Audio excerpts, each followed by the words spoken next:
Live from downtown St. Joseph, you're watching News Press Now.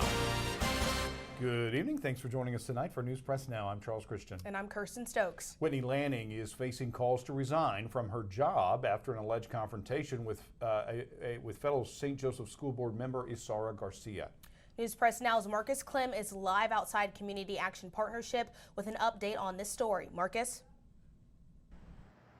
Thanks, Kirsten. You know, it's really quite pleasant weather here along 36th Street over by the headquarters of the Community Action Partnership for Greater St. Joseph.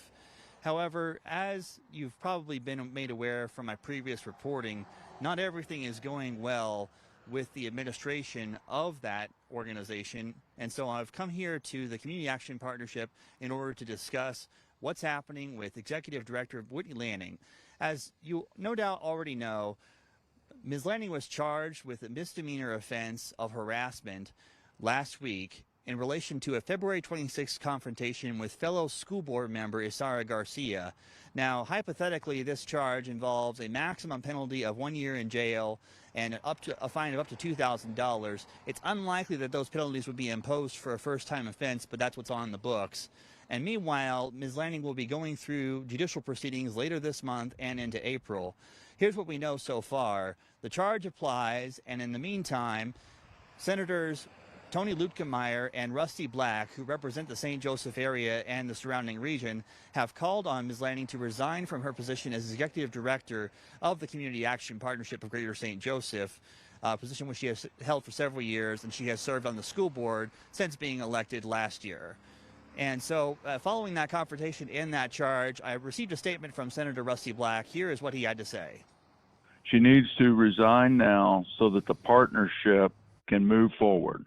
I've lost all confidence in Ms. Lanning's ability to direct an organization that is an agent of our state for many important programs that serve Northwest Missouri. And so that was Rusty Black who gave me that audio statement to reflect his views that Whitney Lanning should resign as Executive Director of the Community Action Partnership of Greater St. Joseph. Meanwhile, I have also seen a statement on Twitter from Senator Tony Lutkemeyer who offered the same sentiment. What's notable is that neither legislator is calling at this time, or at least based on their statements, for Ms. Lanning to quit from the Board of Education of the St. Joseph School District, to which she was elected last year. And both have declined follow-up interviews to discuss that matter further at this time, as has Ms. Lanning. So we don't have any interviewed statements from any of them. We simply have the Senator Black and Senator Lutkemeyer calls for Ms. Lanning to resign, and we have a response that you can see at newspressnow.com from Ms. Lanning in her capacity as Executive Director of the Community Action Partnership. Reporting from the campus over here on 36th Street, Marcus Clem for News Press Now. Back to you in the studio.